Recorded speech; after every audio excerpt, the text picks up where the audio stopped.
And that core mandate basically is to fight inflation and to ensure price stability. So there's no ambiguity in that, and there's no compromise on that. We are very, very concerned that the purchasing power of the average Nigerian should be restored to the levels that they know it to be. And what we are saying is that going forward, we expect that if the environment is such that requires us to tighten, we will tighten. Our projections, however, indicate that things will begin to moderate from about May onwards. And the projection, as you may know, is that by the end of the year, we're expecting the inflationary rates to have come down significantly. So we believe that we're on the right course. And of course, one particular area of cheer as a result of the actions we have taken is the moderation in the foreign exchange rate, which you have seen. Now, don't take the foreign exchange in isolation, because it does have major pass-through to inflation. And to the extent that we've seen this happen, and we expect it will continue to moderate, we are confident that these tools and measures that the central bank is using will ensure that, the inflationary spiral will gradually be brought under stricter control. Of course, from the MPC's standpoint, the MPC does make decisions based on economic data and, of course, market conditions. So as the next MPC, which I've announced will be taken in May, they will obviously look at the existing variables and make a decision accordingly. I hope that will answer the question on tightening. Then, with respect to growth, yes, there appears to be a trade-off of some sort. But the good news is that we expect the tightening to not be long drawn. That really is the good news. We don't expect this to be something that will subsist into too long into the future. And of course, if the right responses are happening in the economy, then I have no doubt that the MPC will take the decision it has to take to properly ensure that the situation into the future is able to take the growth considerations adequately as they should be. With respect to the foreign exchange forwards, now I think it may be important to say a few things with respect to the context. Now, recall that when we came in September, we had a backlog of forward transactions which were contractual in nature and which had already been, as I say, contracted before we came in. Now, it was clear to us that it was very important in the interest of the credibility of the central bank, which at that point in time was very much in question, that we were able to satisfy and take care of these forwards. And if you recall, during the Senate hearings, I had actually made reference to this and said that this would be a priority to ensure that we take care of these forwards within the resource constraints we had and as soon as we could. And that was why, on a regular basis, I tried to address the issue, address the press, and be transparent as possible to allow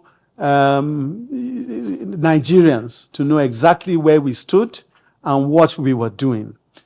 And you recall that during that period, we settled, certain tranche, and then we got wind of the fact that, well, there were a number of transactions which, quite frankly, had some issues with respect to the genuineness of them. So we said, well, in that case, the best thing may be to let us get a well-reputed organization that can do a proper forensic of the transactions that are so defined as forward contracted transactions. And that was how we came across and brought in Deloitte management consultants who took time, and this really did take months. This is not something that happened overnight, and a lot of this work was going on and people didn't know. But they took months painstakingly to go through all the documents, and to ensure that, you know, they had a report which we could rely on. In the course of that, of course, we determined that a number of these transactions did not qualify, and I've said this before. In some cases, you had some requests which, well, you actually had some allocations that were made in millions of dollars, which were never requested for. You also had some where they had no Naira, and they were also allocated, you know, huge sums of foreign exchange. And the list goes on.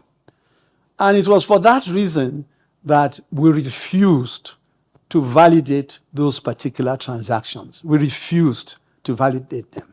Because, you know, apart from the fact that documentation was not satisfactory, in many cases, they were outright illegal. And the law enforcement agencies, of course, are now looking into those transactions that are, as far as we're concerned, not valid to be paid. I would emphasize that if there's any information to the contrary, we would in due course consider that. But as at today, that is exactly where it stands, and the law enforcement agencies are taking a very, very hard look at those transactions. Other transactions we have settled, and as at today, as I have said before, I will say it again, that the valid transactions, as far as the Central Bank of Nigeria is concerned, have been taken care of. We are also not mindful of the fact that there just may be some stakeholders who, over a period of time, may have had backlogs in one form or the other. We're not unmindful that that could be the case, that some of those may go back, you know, years, a long period of time. We've done what we can to make the market as open and transparent and liquid as possible. So those particular stakeholders are free to access those markets and take care of their backlogs. Okay, but we have met the verified backlogs of contractual obligations as we deem them forward transactions. Okay, good afternoon, Governor Onyenwachukwu from Business Day. Sure. Thank you so much for taking time to explain the issues around this FX backlog, which is the question I really wanted to ask. But quickly, is it, can we get a sense of how much, you know, is still ineligible, you know, they have not cleared, sure, that these stakeholders are claiming? Sure. And can we also understand what makes, you know, these claims ineligible? Sorry, say that again. What makes, you know, those claims ineligible? Okay. Yeah, sure. Know? I think the figure is about 2.4, I beg your pardon, 2.4 billion ineligible. 2.4 billion ineligible.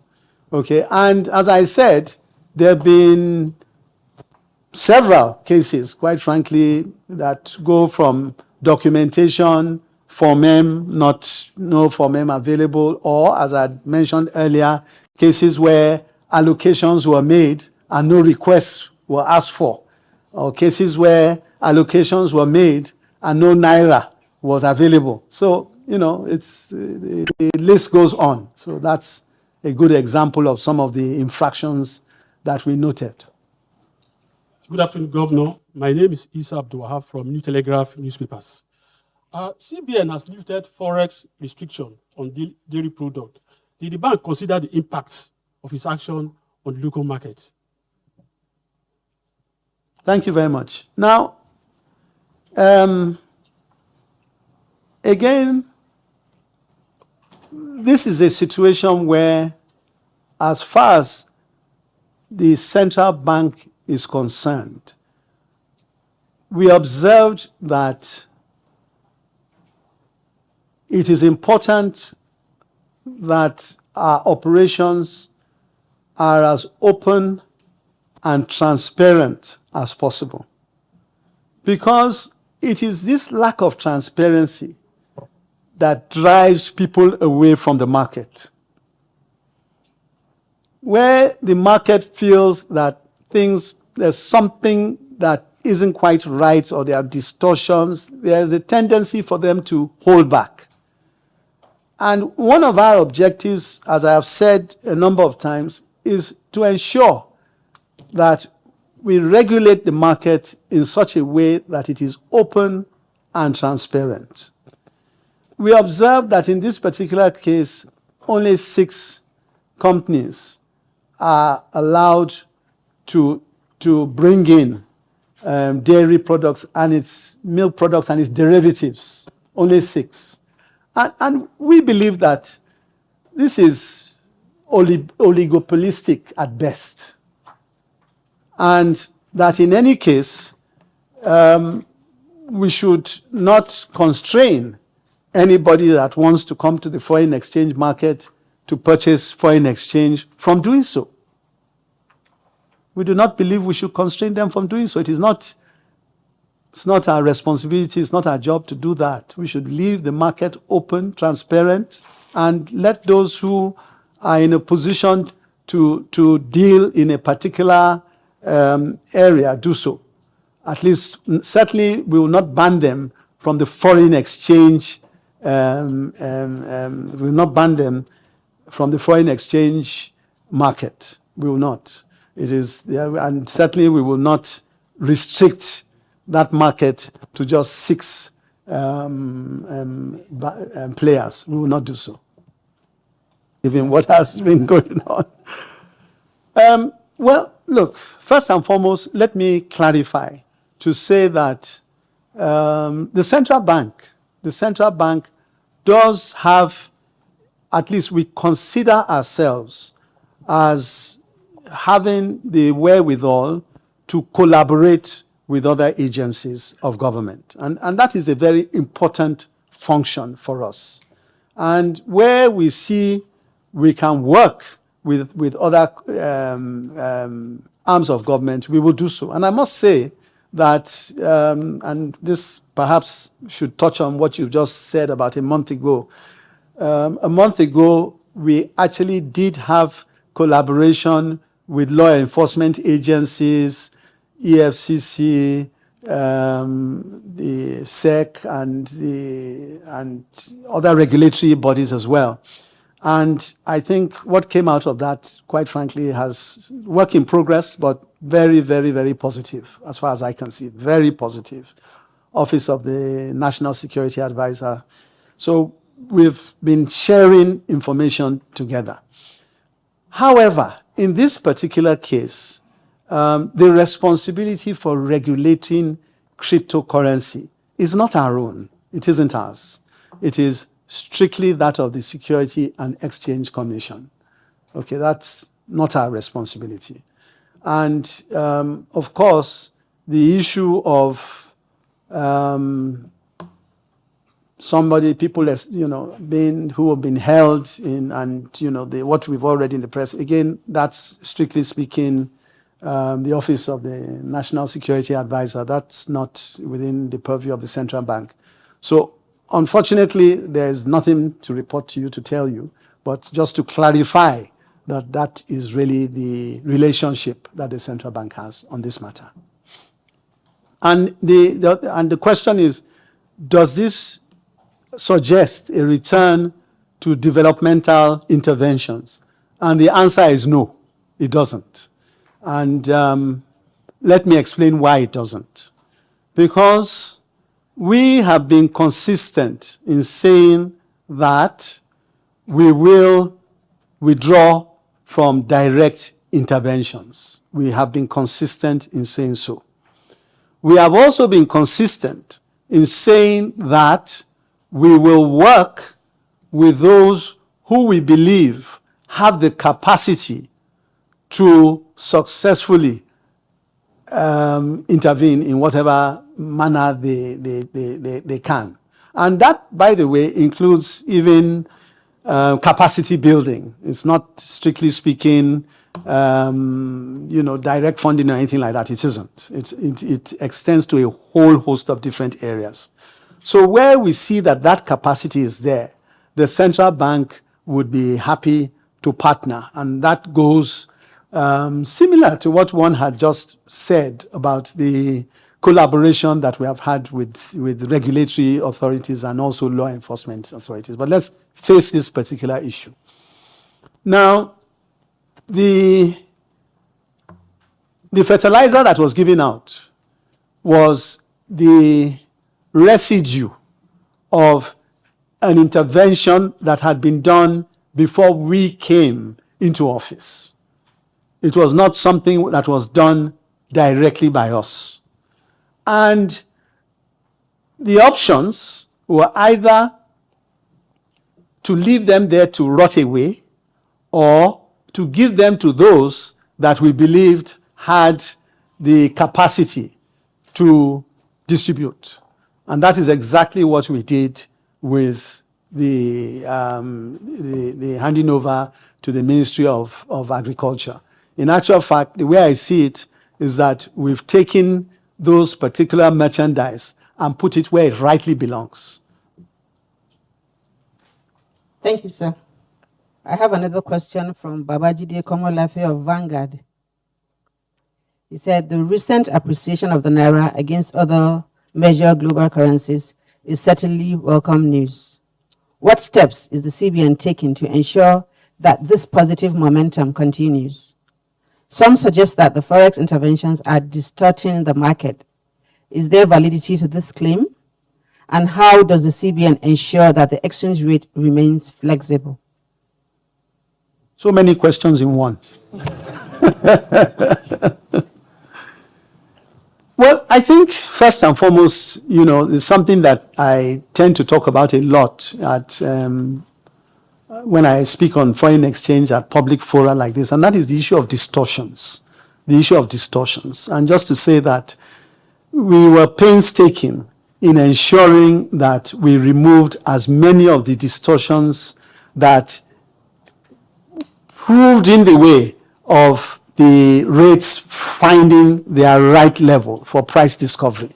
Because for price discovery to happen, certain fundamentals or certain attributes need to be in place. And you would recall that there's been a whole myriad of different circulars that have come out over a period of time, which were designed to remove those distortions such that the market became a lot freer and the concept of willing buyer and willing seller became something that was a lot easier to establish. And therefore, by that, you would have the price discovery, the appropriate price discovery.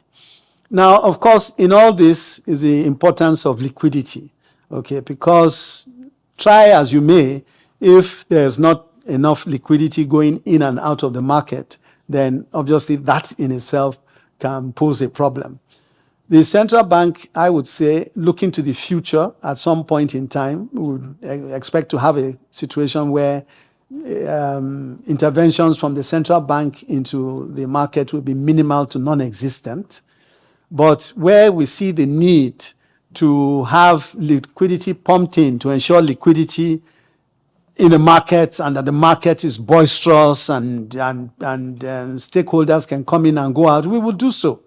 The idea is by no means to establish any price, but at least to catalyze the demand and supply equation in such a way that the market gets its own confidence, and as I said, price discovery is established, and people get used to that. And once that becomes a regular occurrence, then we expect that we'll find that the need for central bank to come in and will be significantly reduced to eliminated. The market should really run on its own at some point in time. Thank you so much, Mr. Governor. Another question just dropped from Nume Ekege of This Day newspapers.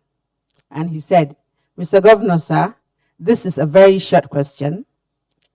We can see the work that you and your team are doing, but how do we avoid rising interest rates from strangulating economic growth?